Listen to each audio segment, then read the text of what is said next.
J'espère que vous allez bien, j'espère que vous passez un très très bon week-end et je vous souhaite la bienvenue dans ce nouveau vlog lecture.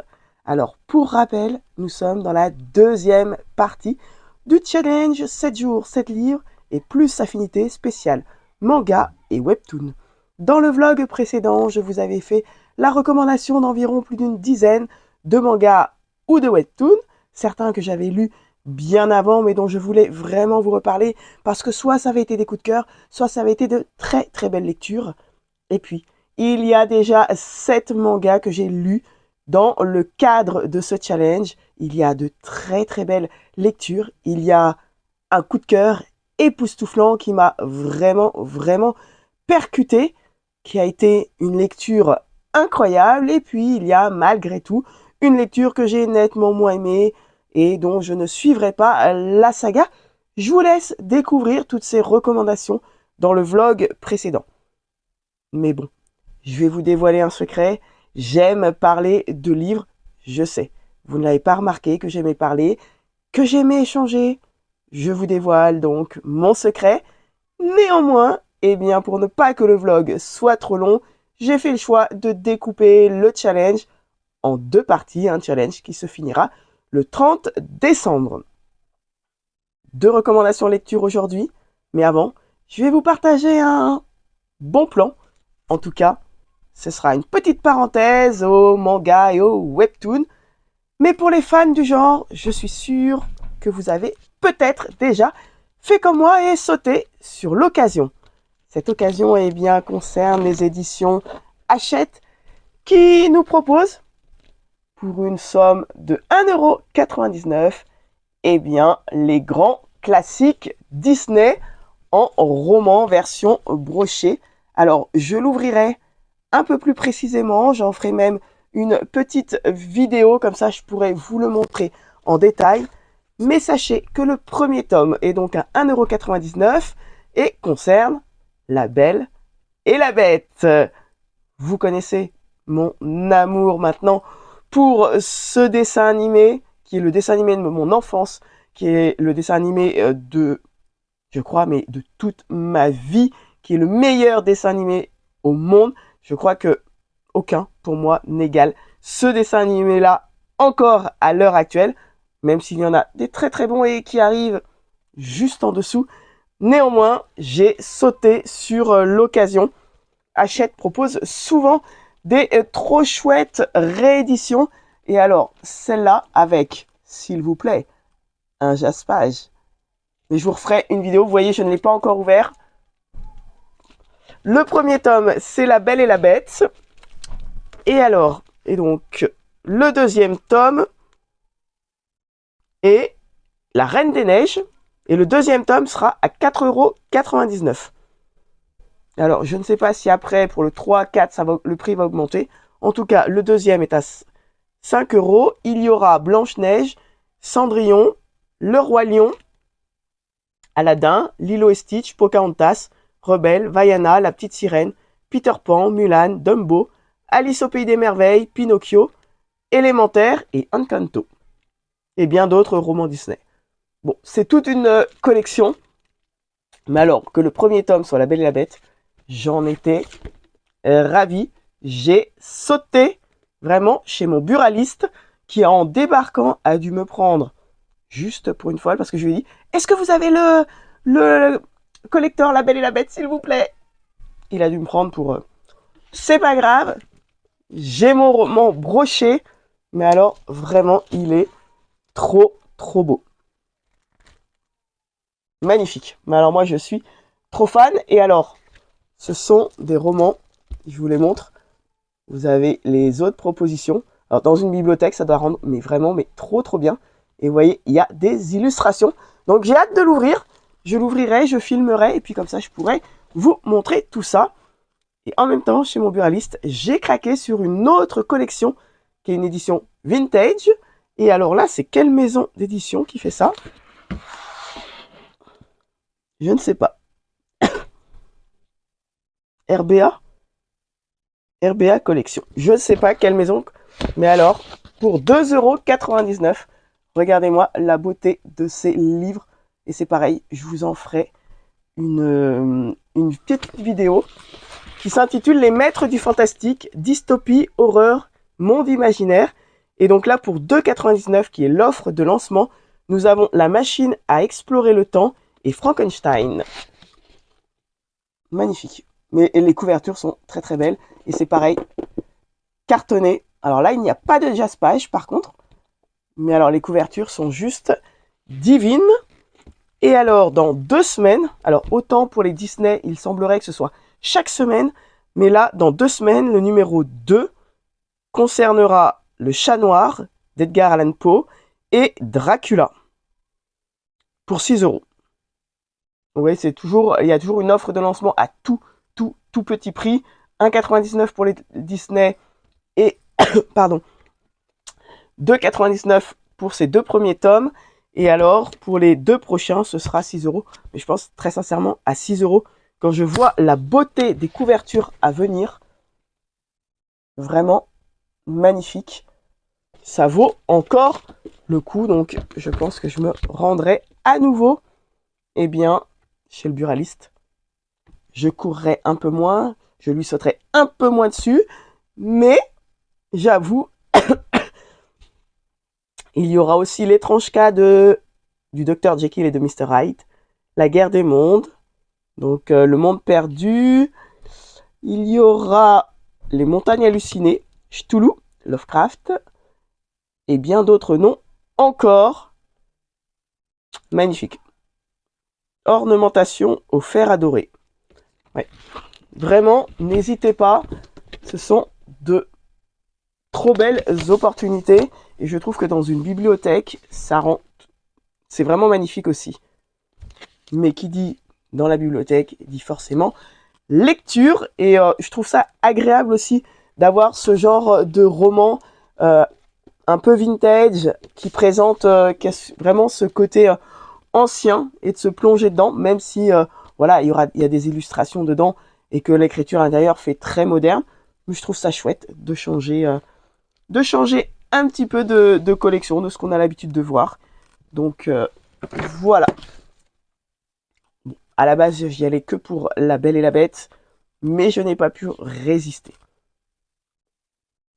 En 2025, c'est pas grave, je prendrai des résolutions un peu plus tard. Que de vous à moi, on le sait, je ne tiendrai pas concernant les livres. Parenthèse terminée sur mes achats, en tout cas sur ceci. Maintenant, nous allons repartir dans notre challenge manga webtoon et je vais vous faire un premier avis lecture, puis un deuxième avis lecture sur mes 2 lectures du jour et que j'ai eu la chance de pouvoir terminer. Alors, ce qui va être le plus simple, c'est que je vais vous les faire dans l'ordre de mes lectures. La première lecture que j'ai terminée est un manga. Une couverture très spéciale, je dois bien vous l'avouer, et de vous à moi, je ne l'aime pas. Voilà, au moins c'est dit. Ce manga s'intitule My Home Hero. Nous sommes donc toujours dans le tome 1 parce que je le rappelle, pour si jamais vous n'avez pas vu la première partie de mon vlog que j'ai posté il y a quelques jours, eh bien je ne lis que des tomes 1 pour savoir si oui ou non au cours de cette année je vais me lancer dans cette saga ou si je m'arrêterai au tome 1. Donc là, nous sommes bel et bien avec le tome 1, un manga écrit par Naoki Yamakawa et dessin Masashi Azaki, publié chez Kurokawa. Pardon. Ce n'est pas du tout la première de couverture qui m'a attiré dans ce manga, mais la 4e de couverture que je vous partage tout de suite. Je ne suis qu'un pauvre type qui aimerait pouvoir se dégonfler au point de disparaître. Tetsuo est un modeste père de famille qui se passionne pour les romans policiers.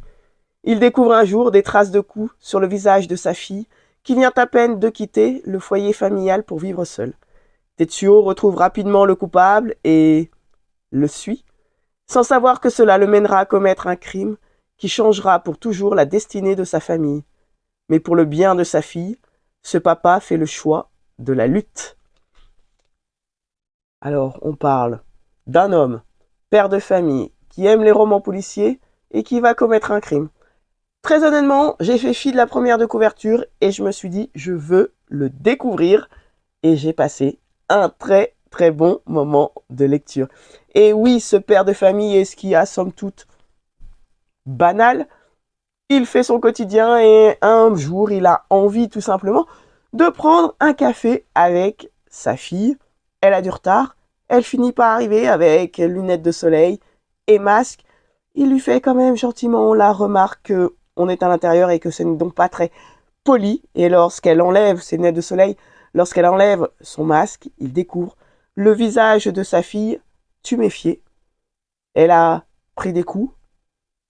Officiellement, elle vit seule. Officiellement, elle est célibataire. Enfin, officiellement. Parce qu'officieusement, il comprend très bien que ce sont les poings d'un homme qui lui ont fait ça. Alors, suite à, une légère dispute entre les deux, eh bien, il la laisse repartir ainsi. Mais il va quand même décider d'en avoir le cœur net et de se rendre chez elle tout simplement pour savoir ce qui s'y passe et pour savoir si oui ou non elle vit à quelqu'un, les dessous de cette histoire, parce que c'est sa fille, parce qu'il ne peut pas la laisser comme ça, parce qu'il se passe quelque chose de tragique et surtout quelque chose d'abominable qui n'est absolument pas tolérable.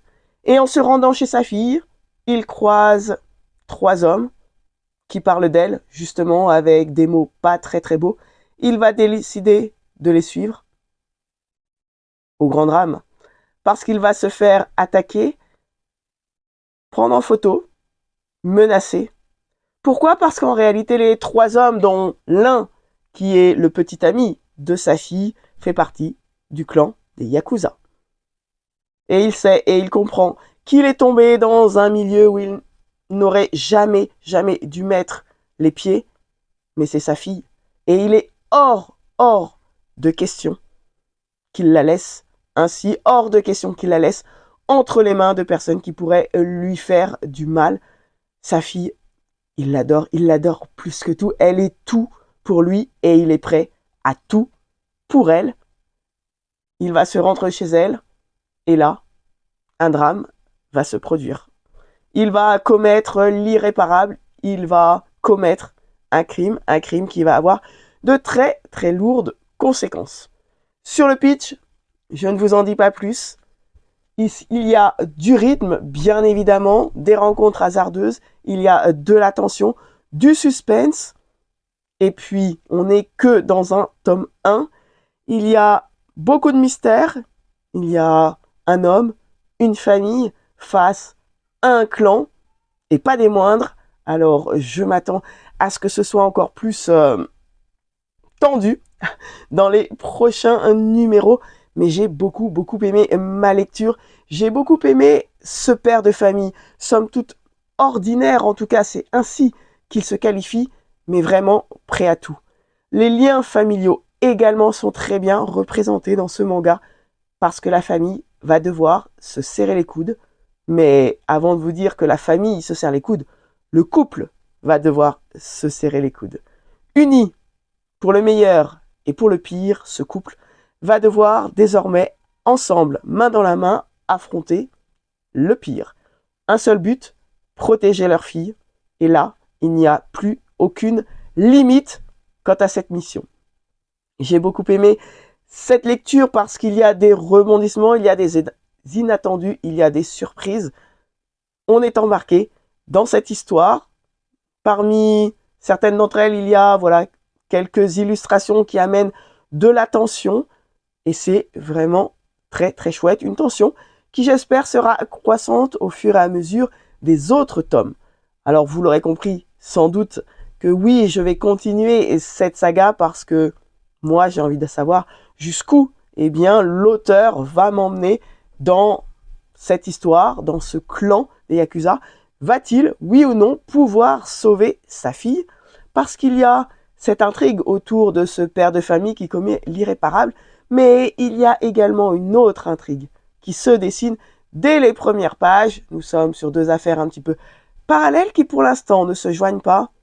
Enfin, ce n'est que pour l'instant, parce que chaque protagoniste, vous vous doutez bien, 2 histoires, mais chaque protagoniste a un rôle dans l'une et dans l'autre des histoires. Je n'en dis pas plus. Je vous le recommande. Je trouve ça hyper chouette, ces propositions un petit peu de thriller version manga. C'est très très chouette. C'est une belle lecture. Petit bémol, certaines illustrations. Je n'ai pas été embarqué plus que ça par les illustrations qui sont proposées. Alors, certaines, je vous présente ce père de famille qui va commettre donc l'irréparable. Voilà. Qui se dit tout à fait banal. Mais alors, par exemple, hop là, ces illustrations-là, ça me parle pas plus que ça en fait. Je sais pas. Je n'ai pas accroché à toutes les illustrations. Et en fait, même si là, pour le coup, je n'ai pas accroché aux illustrations, l'histoire m'a tenu en haleine. Et du coup, j'ai fait fi un petit peu des dessins. Je suis allé au-delà, même si j'aimais pas certains points, certains passages. Eh bien, je suis allé au-delà pour continuer l'histoire et ça n'a pas cassé du tout ma lecture. Donc ça, j'ai trouvé super chouette. Les expressions sur certains visages, des fois, sont bien marquées. Et puis, curieusement, sur d'autres, eh bien, c'est un petit peu plus froid. C'est un peu plus détaché. Mais encore une fois, l'attention y était. Je vous présente la mère de famille, qui elle aussi va être liée à ce qu'a commis son cher et tendre. Et qu'est-ce que je peux vous montrer d'autre ? En fait, tous les codes vraiment sont réunis du manga, du thriller, avec l'attention, avec des rebondissements, avec des surprises, avec des plans qui sont montés de toutes pièces, avec énormément de choses. C'est chouette, voilà. On est sur une version manga d'un thriller et c'est vraiment... En tout cas, ça m'a fait passer une bonne lecture. Donc, c'est le principal. Je continuerai. Est-ce que je peux vous montrer ? Hop. Alors, je vais essayer de vous montrer cette planche. Vous voyez, des fois, on a les expressions des personnages qui sont vraiment bien marquées. En tout cas, moi, je me suis plongé dans l'histoire, je me suis plongé dans la vie de ces personnages, je me suis plongé dans ces doubles intrigues, et c'est suffisamment bien mené, c'est suffisamment addictif, haletant et rythmé pour me donner envie de continuer. Donc go, de cette saga, je vous en reparlerai à coup sûr.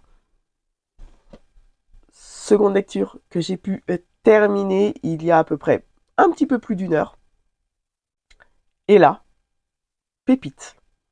Tout petit coup de cœur, mais pépite.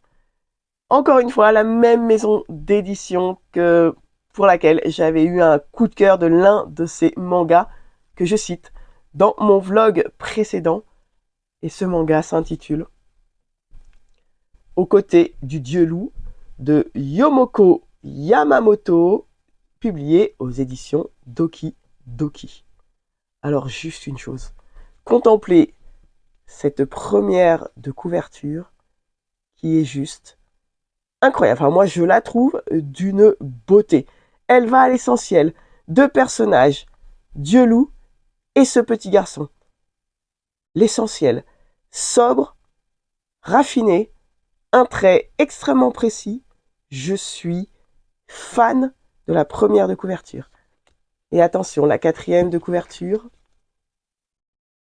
du mystère. 3 plantes, camélia, nigelle, rose trémière. Je n'en dis pas plus. Mais, beauté. Je vous partage sa 4e de couverture. La rencontre de 2 êtres divins et flamboyants. Dans un petit village semblable à ceux du Japon ancien, un petit garçon vient d'être jeté en sacrifice au grand dieu loup. Les villageois espèrent ainsi retrouver les faveurs célestes de ce dernier pour qu'il mette un terme à un hiver interminable. Mais plutôt que d'être dévoré par la divinité, le petit garçon va trouver en elle un très précieux compagnon, lui révélant peu à peu les pouvoirs qui dorment en lui. C'est l'histoire de 2 êtres fantastiques et jusqu'ici très solitaires, dont l'association et le voyage qu'ils entreprendront vont soigner leurs blessures et celles du monde. Magique, coup de cœur, renversant. Nous allons rencontrer, avant de rencontrer Dieu-Loup, nous allons plonger au cœur de ce village où les croyances et les superstitions sont extrêmement fortes, extrêmement ancrées dans le quotidien et le cœur des habitants. L'hiver est extrêmement dur, extrêmement rude, extrêmement froid. La neige, elle est permanente. Et pour se sortir de cela, eh bien, rien de mieux que de faire une offrande au dieu loup comme ils le font de manière assez récurrente. Sauf qu'il semblerait qu'il n'y ait pas de réponse à leur prière, en tout cas pas comme ils l'entendent. Alors ils décident de sacrifier quelqu'un du village. Et pour cela, ils ont un critère très précis de choisir celui qui ne sert à rien, ni plus ni moins. Je vous passe les petits mots qu'ils affubent ce petit garçon. Alors, oui, le voilà, celui que les habitants du village considèrent comme le bon à rien. Le bon à rien parce qu'en fait, il est orphelin, il a été gardé au village suite à quelqu'un qui est passé avec lui, dont il n'a aucun lien de famille, et qu'il a laissé au village en échange que quelques bottes de paille, Voilà. En échange, tout simplement, sa vie ne valait rien. Et sa vie ne vaut tellement, tellement rien qu'il n'a même pas de prénom. Donc ils m'ont décidé de l'amener au sommet de la montagne et de l'offrir en sacrifice au dieu loup. Mais alors, ce petit garçon, d'emblée, dès les premières lignes, mais moi, j'étais conquise. J'étais conquise par ce petit personnage. Il est vif, il est dynamique, il est joyeux, il est souriant, il est authentique, il est sincère, il est vrai. J'ai presque envie de vous dire, il est tout amour. Et oui, c'est un petit peu son cas. Il aime avec le cœur, il aime avec les yeux, il s'émerveille de tout, mais surtout, il en est d'autant plus touchant qu'il est en fait, il se sent obligé. Alors c'est même pas qu'il se sent obligé, parce que chez lui, c'est vraiment naturel d'être reconnaissant et de dire merci aux gens du village de l'avoir recueilli, de lui avoir donné ce qui pour lui semble être un foyer, de lui avoir donné sa chance, quand bien même il est nourri qu'une fois par jour, quand bien même il sert, disons-le, employons les mots, d'esclave aux gens du village. Alors, lorsqu'on lui dit d'aller au sommet de la montagne pour s'offrir au sacrifice et pour sauver le village et les villageois, il accepte. Il accepte parce que pour lui, c'est normal. C'est normal qu'il rende, tout ce que les autres ont fait pour lui, sans jamais, jamais voir qu'en réalité, il n'était jusqu'à présent qu'un esclave. Tout ça parce que lui ne voit qu'une chose, avec le cœur. Arrivé au sommet de cette montagne, la neige redouble d'effet, mais il ne va pas se passer ce dont s'attendent réellement les villageois. Il va rencontrer le dieu loup que nous avons représenté ici. Et de cette rencontre va naître une incroyable amitié avec beaucoup de rebondissements, avec des rencontres inattendues, mais à la fois, tout au long de ce premier tome, on découvre le début d'une quête amicale, personnelle, mais pour à la fois les sauver et sauver le monde. Nous sommes au début de la quête, une quête qui est déjà installée, qui a des rebondissements, qui mène beaucoup, beaucoup de surprises, et il semblerait qu'au cœur de la nature, l'ennemi ne soit pas celui qu'on croit réellement. Dans cette plongée, dans leur amitié, on plonge au cœur de la nature et des ténèbres que celle-ci regorge. Une lecture pleine de surprises, avec un côté très enchanteur, magique, fantastique, de belles rencontres, mais attention, pas que. Parce que qui dit qu'il y a une quête pour sauver le monde, dit qu'il y a forcément un ennemi face à eux.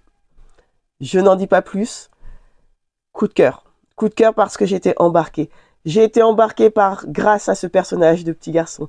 Grâce à ce duo improbable, mais totalement improbable.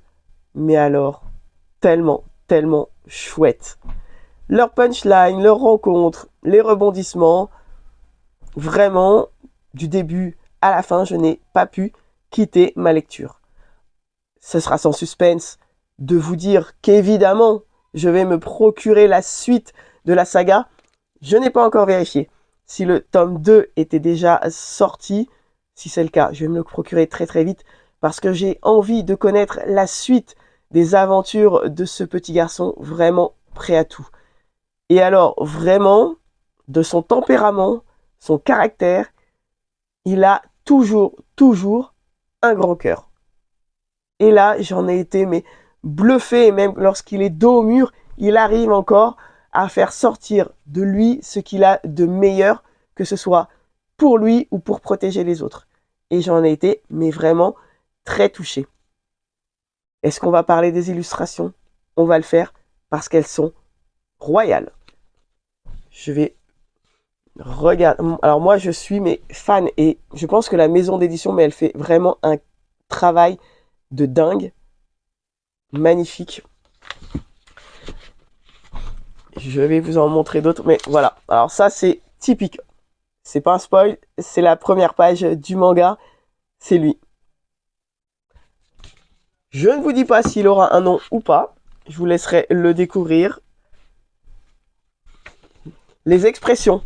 Les expressions sont très bien représentées à chaque fois.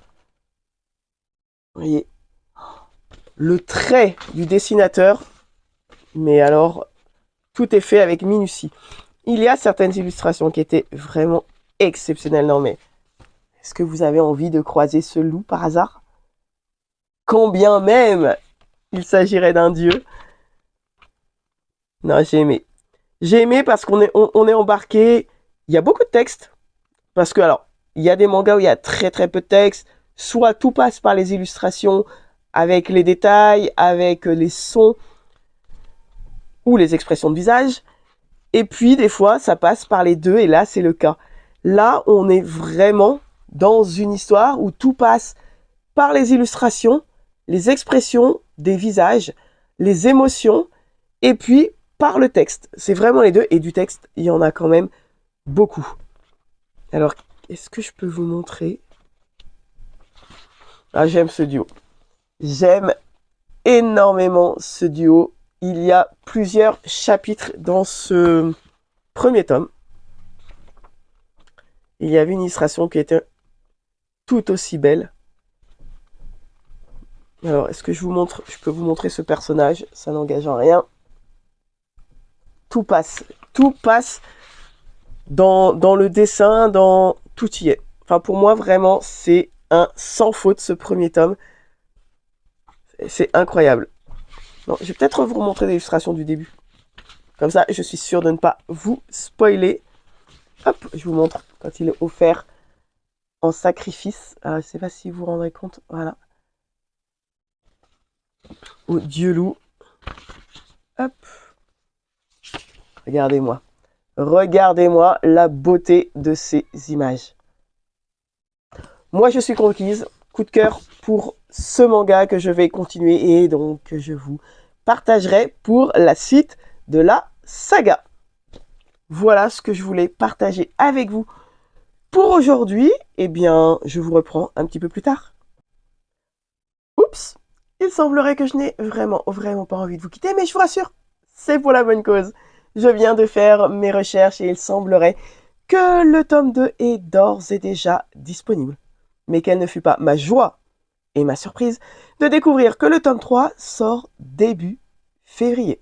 Je suis alors ravi, ce qui signifie que je vais me procurer très rapidement le tome 2, le mettre dans mes lectures du mois de janvier, venir partager bien évidemment avec vous mon avis sur la suite de la saga pour être prête ensuite début février dans les starting blocks pour découvrir le tome 3. J'ai vraiment hâte de me replonger avec ces personnages dans cette histoire fantastique, magique, amicale, bref.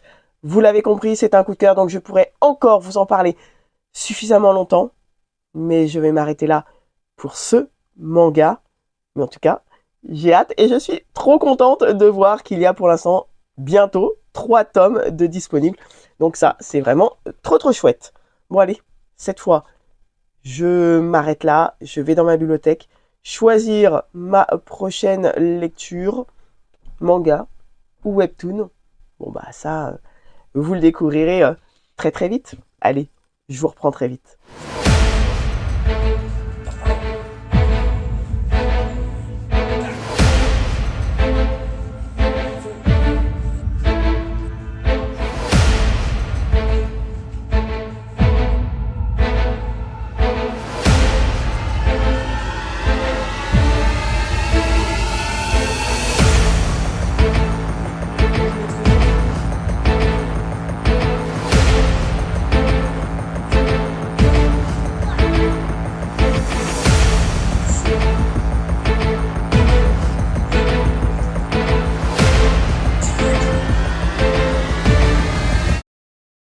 Coucou, je vous reprends. Ça y est, le challenge 7 jours, 7 livres et plus si affinité arrive bientôt à sa fin, puisqu'il se termine tout simplement demain. Alors, après une nuit d'enfer avec une toux carabinée, où j'ai très peu dormi, mais du coup, je n'ai pas scrollé et j'ai pu lire.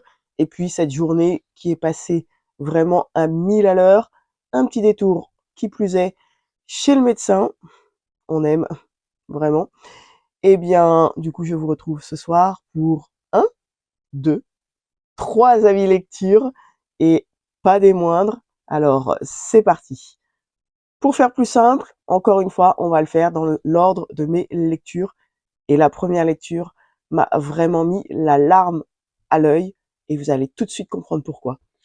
Cette lecture s'intitule Anne Frank, le XXe siècle en manga. C'est publié aux éditions Bayard Jeunesse. Je vous montre la 4e de couverture. Je pense que de vous à moi, il est inutile de vous présenter qui est Anne Frank, de vous parler du journal d'Anne Frank. D'ailleurs, entre parenthèses, petit coup de gueule, le journal d'Anne Frank, je connais un grand nombre d'étudiants qui n'ont jamais eu à le lire en cours de leur scolarité.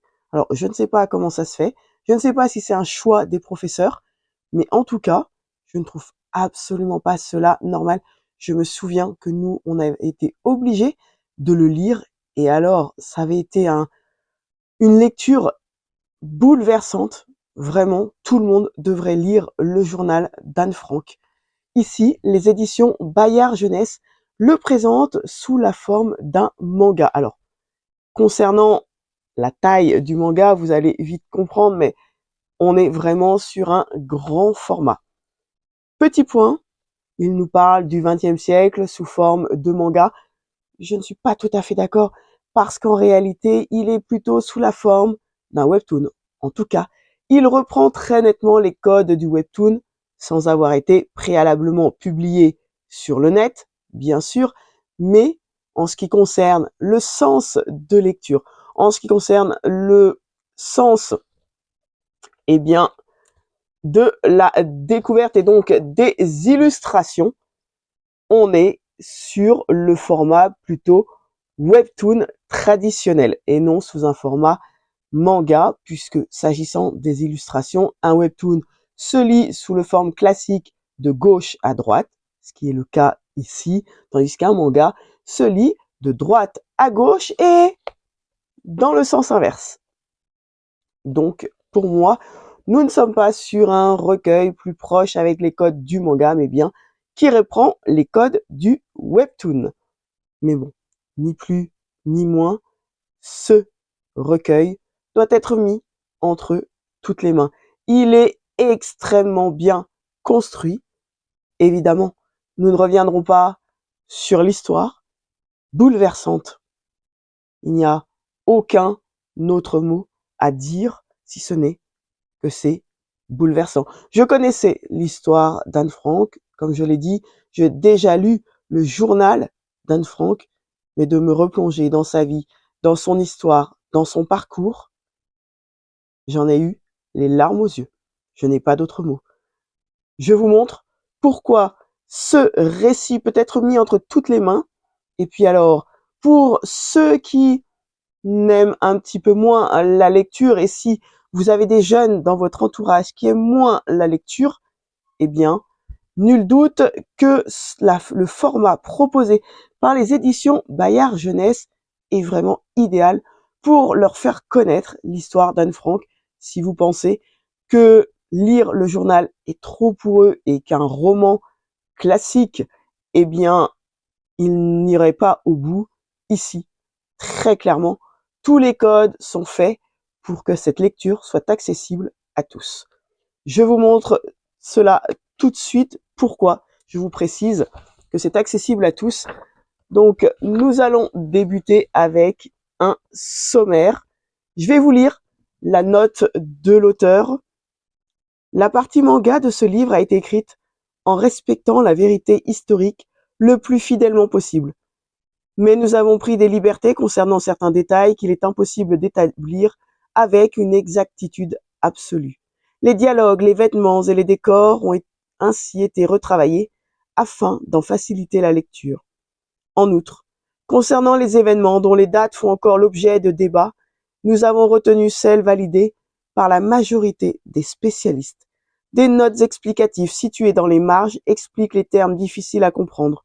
Certaines répliques présentent des expressions à caractère discriminatoire, mais les auteurs n'y ont recouru que pour restituer la situation sociale et les comportements de l'époque et ne souscrivent en aucun cas à l'idéologie à laquelle elle se rattache.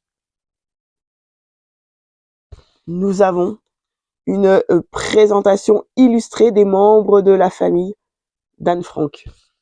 Et ensuite, nous allons débuter et rencontrer sa famille. Et comme cela est mentionné, alors je ne sais pas si vous le verrez là à l'écran, il y a des explications de vocabulaire, voilà, pour les mots un petit peu plus spécifiques qui concernent réellement cette époque. Et alors, en sommet de certaines pages, vous avez ici un point qui s'intitule le point info, que l'on peut retrouver sur certaines pages et puis sur d'autres non. Ce point info signifie qu'à la fin du chapitre, nous avons une double page qui va venir nous expliquer un petit peu la situation de l'époque, donc ce qui a été expliqué, la situation sociale, économique, politique et la situation, pour les personnes, pour les Allemands à cette époque-là et pour les Juifs, très très bien expliqué. Il n'y a pas de détails, on va à l'essentiel et c'est percutant à chaque fois.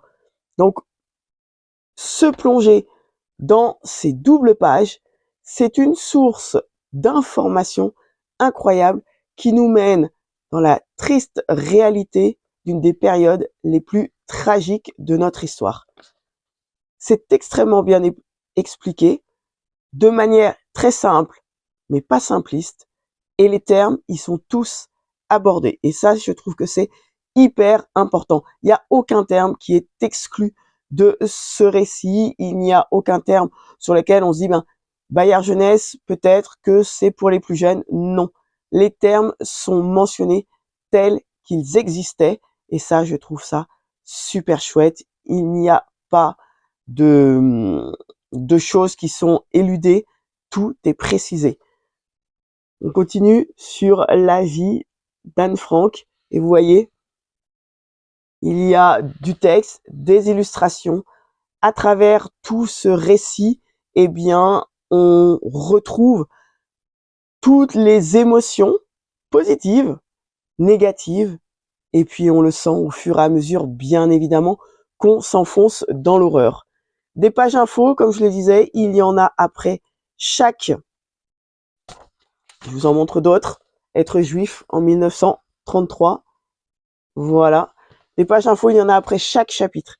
Donc, ça permet également pour les plus jeunes, de travailler sur un chapitre, puis de se plonger sur les notions réelles, les notions historique sur les termes de vocabulaire et puis sur ce qu'il advient de la situation politique, économique et sociale de l'époque en Allemagne, en Europe et pas que.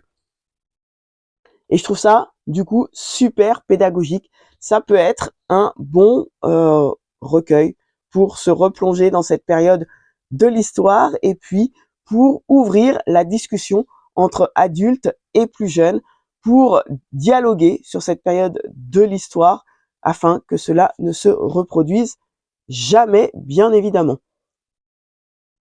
Voilà, autre point info. Il y a toujours des illustrations, il y a toujours des explications. C'est toujours très clair, très précis, très percutant, très noir. On va pas se mentir. Mais l'histoire est malheureusement ainsi. Et puis à la fin, il y a cette partie-là qui s'appelle Anne Frank, carnet doc, cahier doc, où on retrouve le tableau historique, des mots-clés, Anne Frank en photo, les mots, l'entourage, et puis des conseils de lecture. On a une frise qui va venir nous retracer toute la vie d'Anne Frank. Et puis, je vais vous montrer, eh bien, des photos. Voilà. Alors, ce n'est pas un spoil, je fais exprès de les montrer parce que je crois que c'est vraiment important. Voilà pourquoi j'ai choisi de lire et de venir vous parler de ce récit. Encore une fois, il est accessible à tous.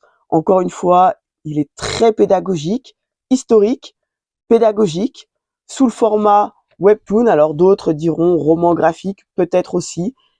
Mais en tout cas, sous un format qui est vraiment, vraiment abordable pour tout le monde, avec des points infos qui permettent d'ouvrir la discussion, d'ouvrir le dialogue, qui permettent d'échanger tout simplement.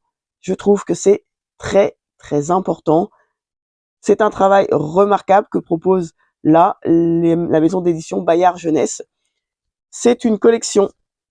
Donc le XXe siècle en manga, je ne sais pas combien il y a de tomes actuellement, mais à ce moment-là, il y en avait 3 avec Anne Frank, c'était donc le 4e. Il y en a un, c'est de la Première Guerre mondiale à la crise de 1929. Le tome 2, c'est de la crise de 29 à la Seconde Guerre mondiale. Et puis le tome 3, c'est de la fin de la Seconde Guerre mondiale aux attentats du 11 septembre. Probablement qu'il y a un après 11 septembre, je ne sais pas, mais en tout cas, c'est une très très chouette proposition. Je vous recommande, bien évidemment. C'est, encore une fois, très bien construit, historique, pédagogique, tristement réel. On ne peut s'empêcher d'avoir la larme à l'œil dans ce récit, mais c'est nécessaire de le transmettre, c'est nécessaire de faire connaître encore et encore ce qui s'est passé, parce que petit à petit, eh bien, la voix des survivants, malheureusement, s'éteint.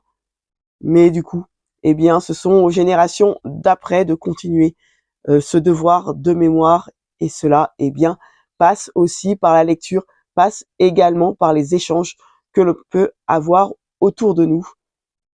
Donc, je vous le recommande. Et ensuite, j'ai souhaité rester dans le domaine historique. Alors cette fois, on va quitter l'Europe, on va atterrir en Asie, sur la petite île de Peleliu, et c'est le nom du prochain manga que j'ai lu. Une série, je crois, qui est en 15 tomes, qui est publiée chez Vega Dupuis, écrit par Kazuyoshi Takada avec le concours de monsieur Masao Hiratsuka, et on précise que monsieur Hiratsuka est membre du groupe de recherche sur la guerre du Pacifique. Je vous partage la 4e de couverture. Été 44, à la fin de la guerre du Pacifique, la section de Tamaru est en poste sur l'île de Peleliu.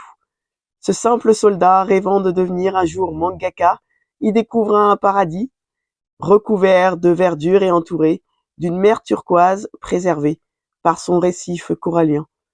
Un paradis qui va se transformer en un infernal champ de bataille où vont s'entretuer 50 000 soldats, japonais et américains, autour d'un aéroport alors considéré comme stratégique. L'armée américaine expédiera 40 000 militaires d'élite, tandis que l'armée japonaise fera front avec une réserve de 10 000 soldats, ayant reçu l'ordre de résister jusqu'au dernier. Voici un document vérité sur le terrible quotidien d'une jeunesse détruite par la guerre. Alors dans ce récit, lorsque je l'ai débuté, j'étais un petit peu perturbé parce que très vite, il est mentionné. Hop, est-ce que je vais retrouver la page où c'était indiqué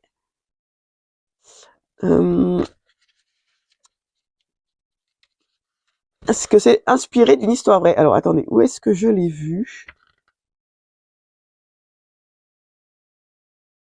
Non, un petit peu plus loin, au premier paragraphe peut-être. Bon, je ne l'aurai plus sous les yeux. C'était mentionné inspiré d'une histoire vraie.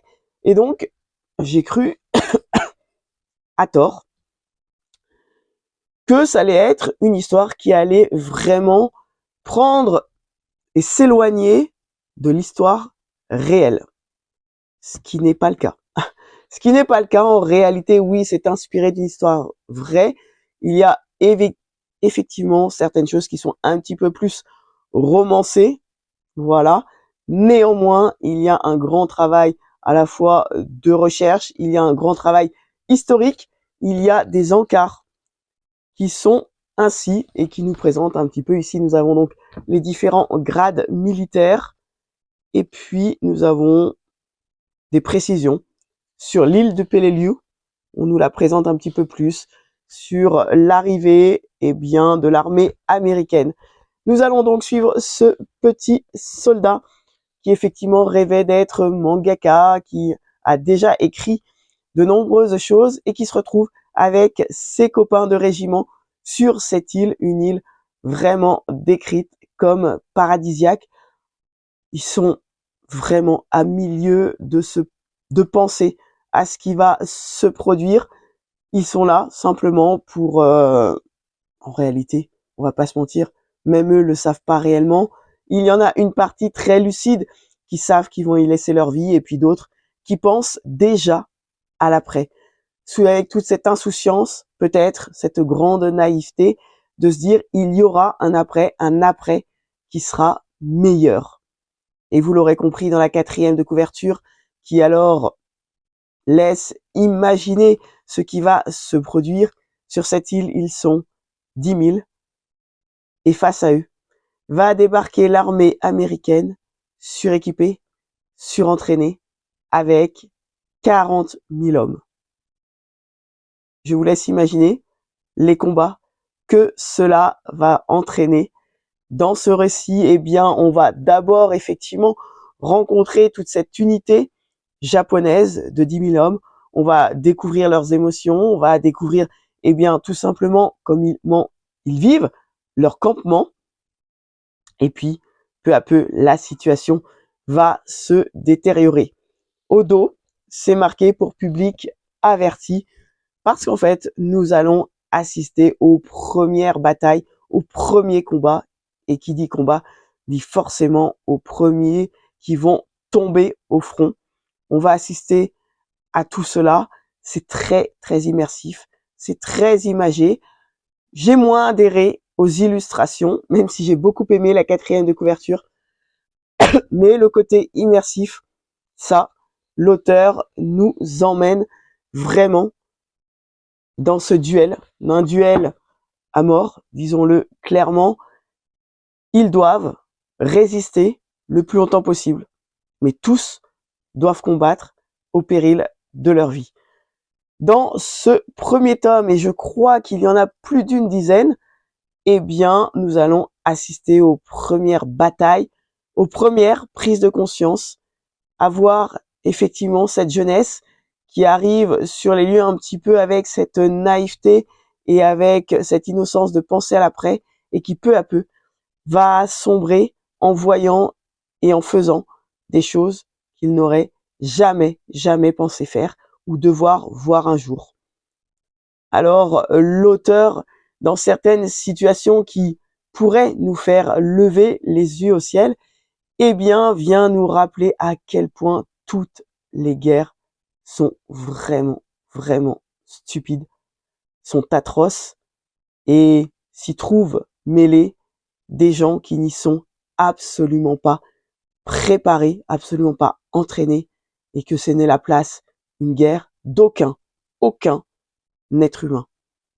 Et ça, il vient vraiment nous le rappeler tout au long du récit, à la fois dans les faits, mais également dans le texte, et puis dans certaines expressions, lorsque, eh bien, des personnages, notamment de l'armée japonaise, sont confrontés à certaines situations. Il y a des expressions sur les visages qui ne trompent pas, il y a des supplications qui ne trompent pas et qui sont tout aussi atroces que ce que nous, on peut voir, eh bien, dans ce manga. C'est un manga extrêmement parlant, extrêmement poignant, extrêmement fort, disons-le clairement. On en sait, malheureusement, eh bien, jusqu'où cela va aller. Je ne sais pas comment l'auteur a réussi à tenir plus de 10 tomes, parce qu'il y a déjà beaucoup de choses. On assiste ici jusqu'à l'arrivée, donc, de l'armada américaine. Je ne sais pas. Je ne sais pas comment, en 10 tomes, et plus encore même, je crois, parce que je suis en train de me demander s'il n'y en a pas même 15 de tomes dans cette saga-là. Je sais plus. Très honnêtement, je sais plus. Mais en tout cas, l'auteur vraiment nous embarque au cœur de la guerre. Voilà. Avec tout ce qu'il y a de plus noir, tout ce qu'il y a de plus moche, tous les ressentis, il nous y emmène. Qu'on le veuille ou non, c'est ainsi, il nous prend par la main et il nous dit, tiens, viens avec moi, je te montre ce qui s'y est passé.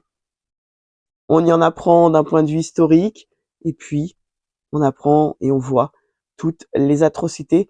Et comme c'est marqué en 4e de couverture, il parle pas de manga, de reportage, il parle un document vérité sur le terrible quotidien d'une jeunesse détruite par la guerre. Tout est dit. Je vous la recommande.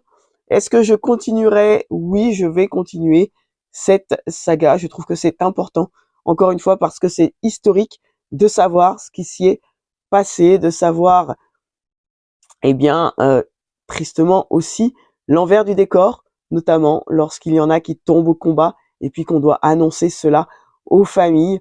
Donc oui, je continuerai cette saga très clairement. Je ne sais pas si j'irai jusqu'à la fin, mais en tout cas, j'ai envie de lire les prochains tomes et je viendrai bien sûr vous en reparler. Allez, maintenant, on va changer de registre, de salle, deux ambiances, très clairement. Et ça fait longtemps que j'avais très envie de découvrir cette série. Le premier tome est depuis un petit moment dans ma palle. Je n'en avais revu que des retours ultra positifs. Un manga qui n'avait que des avis dithyrambiques. Et très honnêtement, je me suis dit que c'était le moment pour le sortir. Et oui, Détective Conan. Le premier tome, là aussi, il y a énormément de tomes dans cette saga. Vous aussi, nul doute que vous avez déjà vu cette couverture avec ce personnage emblématique. Je vous partage sa 4e de couverture. Conan, le brillant détective de 6 ans. Suite à un empoisonnement, Shinichi, jeune homme au brillant esprit de déduction, se retrouve dans le corps d'un petit garçon. Parallèlement aux enquêtes qu'il résout, celui qu'on appelle désormais Conan va traquer les coupables et tenter de mettre la main sur l'antidote. Et oui, parce qu'en début de ce récit, eh bien, nous allons rencontrer Shinichi, un jeune élève de terminale, apprécié de tous, mais plus particulièrement encore de la police qui l'aide à résoudre tous les crimes et délits. Il a un esprit vif, de déduction, il voit tout, il entend tout, il comprend tout, il déduit tout et, en réalité, il résout tout. Et au cours d'une balade, il aura encore l'œil affûté, grand mal lui en face, parce que les délinquants vont l'attendre et lui faire ingurgiter quelque chose à cause duquel il va se réveiller dans le corps d'un enfant de 6 ans. Mais seul son corps n'a que 6 ans, parce que son esprit reste vif, percutant et une déduction à toute épreuve. Et pour cela, eh bien, nous allons continuer à le suivre avec cette ligne rouge où il va vouloir retrouver les coupables pour avoir l'antidote. Il a plus d'une raison de retrouver son corps de jeune adolescent. Je n'en dis pas plus dans l'histoire, mais surtout, on va continuer à le suivre et bien dans diverses enquêtes qui vont plus ou moins lui être attribuées, mais il ne sera plus seul. Et oui, on ne peut pas laisser tout seul effectivement un enfant de 6 ans. Je n'en dis pas plus sur le postulat de départ, mais alors quel petit bonbon, quelle pépite. Il est mais hyper attachant, vraiment. Il est très bien entouré. Les personnages secondaires sont d'une aide incroyable et ne manqueront pas de nous faire sourire. Lui également, très honnêtement. Mais alors, on se plonge dans ce récit, dans ces multiples enquêtes, les deux pieds dans le plat. Vraiment, c'est un bonheur. Je me suis régalé du début à la fin. J'ai souri. J'ai eu envie de découvrir la suite. J'ai dévoré ce premier tome. Je n'ai qu'une seule envie, c'est de me plonger dans le deuxième tome.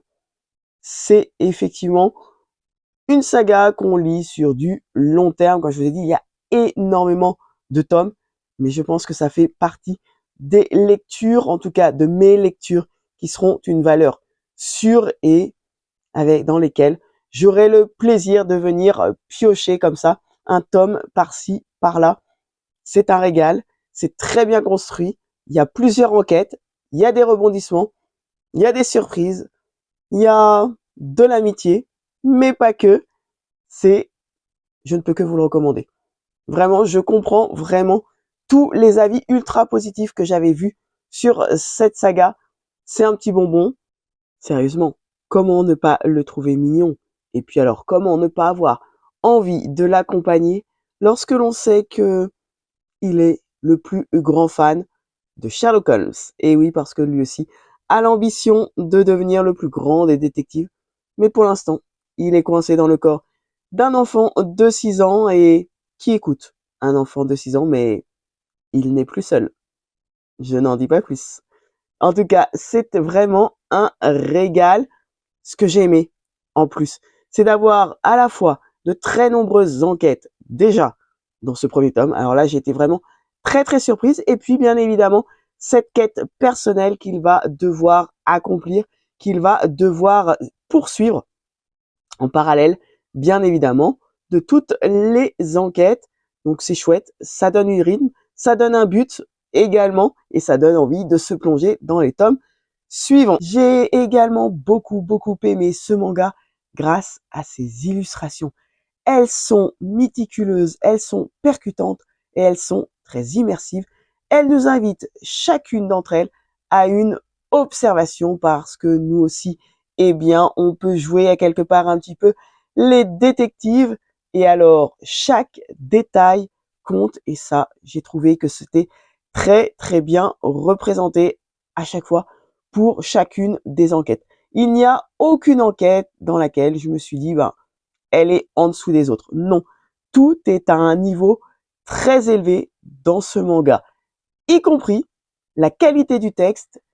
Et alors, j'ai été très surprise de voir que c'est un manga où il y a aussi beaucoup de textes à lire. Je vous présente une double page, par exemple celle-ci, mais regardez, les bulles sont extrêmement remplies. Et cela, eh bien, continue à nous plonger dans cette immersion dans la vie de, j'ai envie de dire maintenant, ce petit détective. En tout cas, c'est une très chouette lecture, de très chouettes rencontres, des enquêtes tellement rythmées, un texte très riche, des illustrations pépites, tout est réuni pour que je passe un très bon moment. Ce manga devient assurément, eh bien, un petit peu mon manga chouchou vers lequel, eh bien, je me tournerai et que j'aimerais piocher de manière très rapprochée.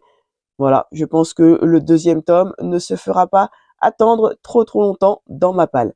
J'ai certains tomes déjà de cette saga, tous d'occasion, vide-grenier ou vente, de bibliothèque. Il se trouve très facilement en seconde main. Celui-ci, le tome 1 à l'espace culturel que j'avais payé 2,99 €.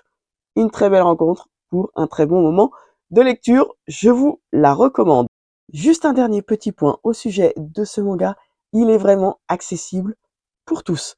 Ce qui signifie que ceux qui veulent se mettre au roman policier, au thriller, mais qu'ils n'ont pas trop envie encore de se lancer dans un roman, eh bien, lancez-vous dans ce manga. Nul doute, 1, que vous serez happé par l'histoire, 2, que vous aurez envie de retourner rencontrer ce personnage dans le tome suivant, et puis 3, que ça vous ouvrira la porte pour la lecture d'autres thrillers.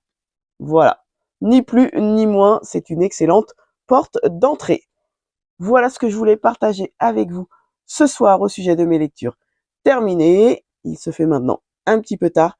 Je ne sais pas encore ce que je vais choisir comme dernière lecture pour finaliser le challenge.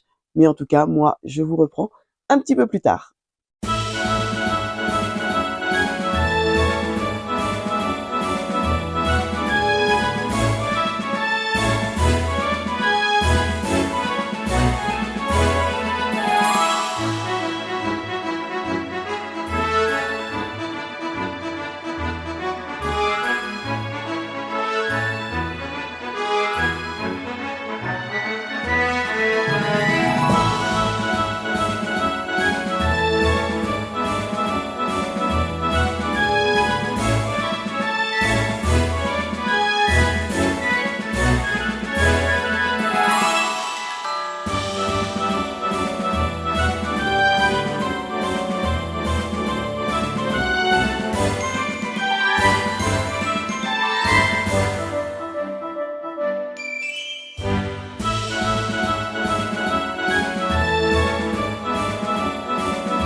Hello!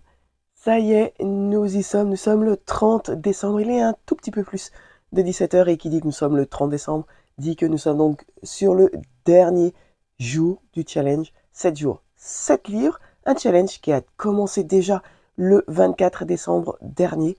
Et quoi de mieux que pour venir clôturer ce challenge et en profiter pour clôturer ce vlog que de partager un dernier avis lecture. Tout simplement ma dernière lecture qui va venir s'inscrire dans ce challenge. Et pour cela, eh bien, j'ai choisi un webtoon qui m'intriguait fortement et que j'avais très très hâte de découvrir. Morgana et Oz, écrit par Miuli, publié aux éditions Coda, qui est la branche de chez Albin Michel. Et alors, déjà, la première de couverture m'avait attiré l'œil avec tout le pourtour brillant, et puis alors les couleurs et puis les personnages. Je vous partage la 4e de couverture parce que elle vaut plus que jamais le détour. Lorsque Morgana, la sorcière maladroite, rencontre Oz, le vampire un peu punk, les étincelles fusent. C'est le dîner de la dernière chance pour trouver une solution au conflit entre le clan des vampires rouges et la famille de sorciers Winterbury. Mais rien ne se passe comme prévu. Touché par un des sortilèges hasardeux de Morgana, Oz est transformé en chat. Les deux adolescents pourront-ils briser le sort et surtout éviter une guerre sans pitié entre leurs deux familles? Alors très rapidement, on est mis dans l'ambiance. On va rencontrer Morgana, cette sorcière maladroite. On va rencontrer sa famille, une famille de sorciers, mais pas que, parce que en son sein, il y a un humain. Et oui. Et alors, très très vite, on s'aperçoit qu'effectivement, le mot maladroit colle parfaitement à la peau de Morgana. Une petite sorcière très attachante, elle est spontanée, elle est vive, elle est dynamique, elle a envie d'apprendre, mais il semblerait qu'elle ne maîtrise pas encore très très bien sa magie. Avant de faire la rencontre avec le clan des vampires rouges, eh bien, il y a toute cette préparation, il y a cette effervescence, et on comprend que ce repas que ce dîner entre ces deux clans très différents, eh bien, va mener à un tournant qui, normalement, est celui d'une paix qui est censée être une paix durable entre ces deux clans. Ce ne sera pas le cas. Et ce ne sera pas le cas pour plus d'une raison. Alors, l'une d'entre elles est mentionnée en 4e de couverture. Effectivement, Morgana va malencontreusement transformer l'un des membres du clan adverse en chat, qui n'est autre que Oz, représenté ici, mais pas que.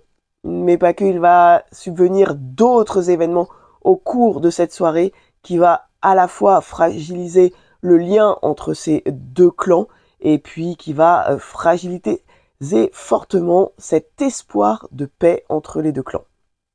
Je n'en dis pas plus sur le pitch de départ, un pitch qui est en 4e de couverture que je regrette un petit peu parce qu'on a l'impression que toute l'intrigue repose sur cette transformation un petit peu hasardeuse, malencontreuse de Oz en chat, mais il y a une autre intrigue parce que il va se passer au cours de cette rencontre de multiples événements. Alors, qui a un réel intérêt à ce que le lien entre les deux clans ne se fasse pas?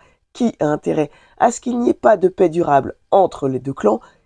Il y a cette intrigue qui est cousue de fil rouge tout au long de ce premier tome. Un premier tome avec de l'humour, des rebondissements, des événements tous plus loufoques les uns que les autres, des situations cocasses. On ne manque vraiment pas de rire et de sourire dans ce premier tome.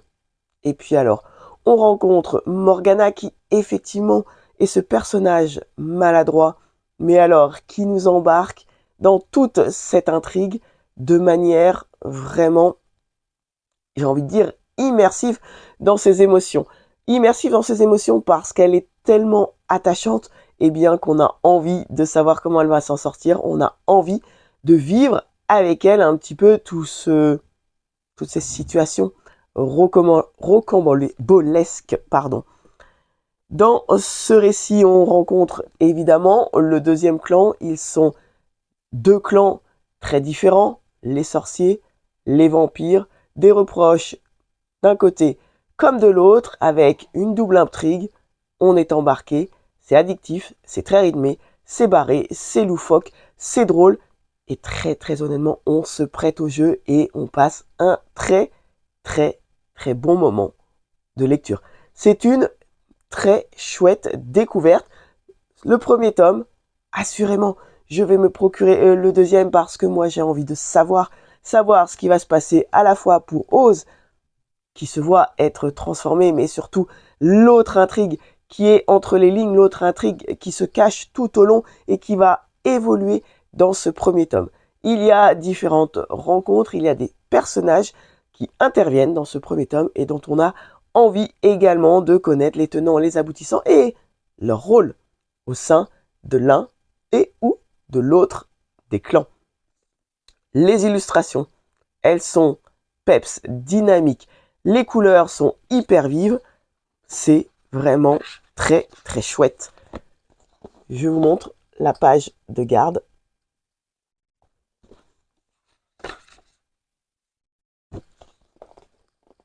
Ose avant, ose après. Et oui, il semblerait que lorsque l'on manie pas encore très bien sa magie, cela fait des étincelles. Mais regardez la beauté, les entêtes de chapitres. Vraiment, les couleurs sont hyper bien faites. Je vous présente la maman de Morgana. Jusqu'au bout, on est tenu en haleine. Jusqu'au bout, on a envie de sourire. Il y a toujours ce petit événement qui est cocasse, qui est loufoque.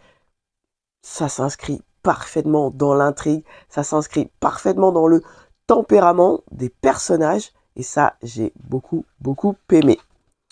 Quelle autre image je pourrais vous montrer sans vraiment trop vous en dévoiler?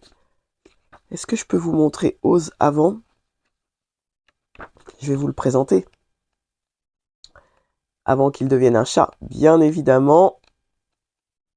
Hop.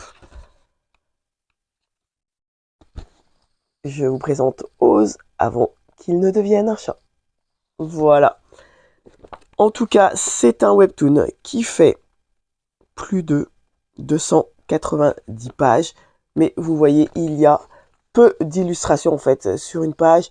Le texte, voilà, en quantité tout à fait acceptable. Donc ça se dévore, ça se lit vraiment très très vite.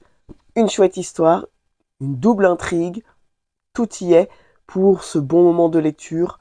Une fantaisie très très sympa à découvrir que je vous recommande.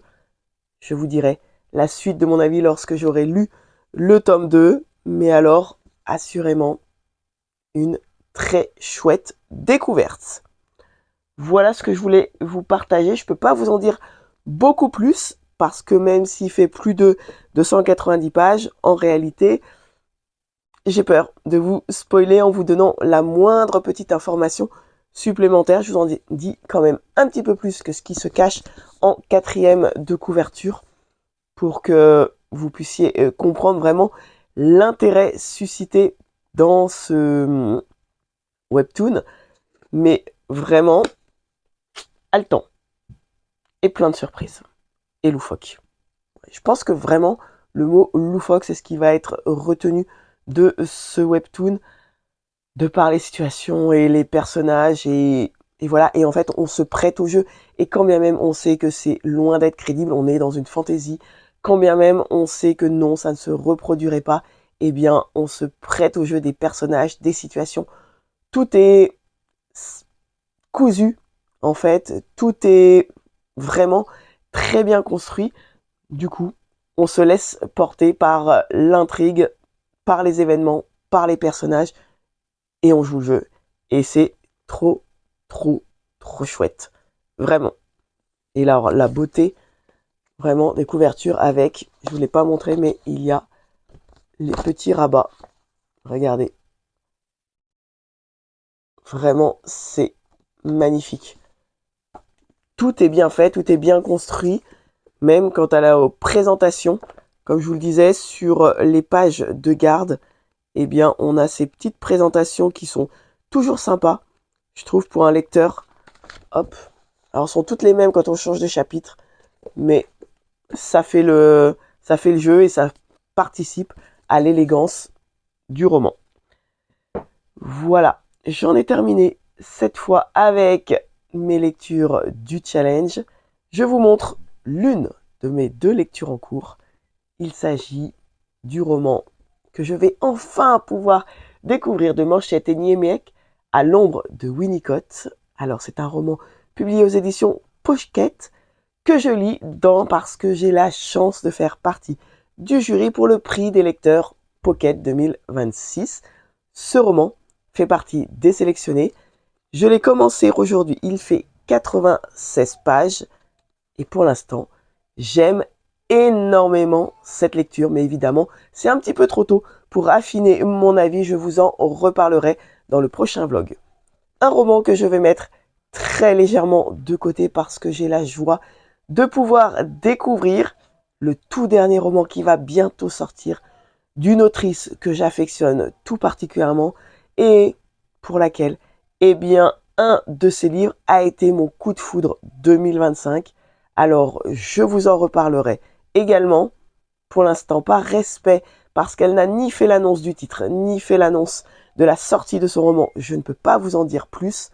Mais je vais très très rapidement, dès que j'ai clôturé ce vlog, aller télécharger son dernier roman sur ma liseuse et je me plonge dans cette lecture que j'attends mais depuis tellement longtemps. Elle a une plume tellement incroyable, poétique, avec des personnages toujours très touchants que j'ai hâte de me lancer dans cette nouvelle lecture. Évidemment, dès lors qu'elle aura fait l'annonce de la sortie de son roman présenté, la première de couverture, le titre, je ne manquerai pas de venir vous partager cette lecture dans un vlog. Mais en attendant, chut, c'est un secret et moi je vais me plonger dans cette lecture. Voilà ce que je voulais partager avec vous. Merci d'avoir partagé ce challenge tous ensemble. Merci encore une fois, Héloïse, de l'avoir organisé. J'ai passé un challenge vraiment parfait. J'ai fait de très, très, très belles découvertes, que ce soit à travers des webtoons thrillers psychologiques, que ce soit webtoons fantasy, que ce soit des mangas plus orientés thriller, romans policiers ou alors historiques. J'ai passé de très très bons moments de lecture. Cette semaine a été incroyable avec de très belles découvertes, des nouvelles sagas que principalement j'aurai à cœur de continuer à découvrir l'année prochaine, de venir bien sûr vous les partager et puis j'en découvrirai encore d'autres parce que j'ai d'autres mangas dans ma palle que je n'ai malheureusement pas pu insérer dans ce challenge. C'est pas grave, on les partagera au fur et à mesure de leur lecture au cours de cette année. Je vais vous laisser là. Je vais aller partir faire le montage pour que vous ayez le vlog très très rapidement. J'espère que j'aurai pu vous éclairer sur certaines de mes recommandations. Je vous dis à très très vite. Faites de belles lectures, mais surtout, le plus important, n'oubliez pas, prenez soin de vous. Alors, à très très vite pour de nouvelles aventures littéraires. Ciao!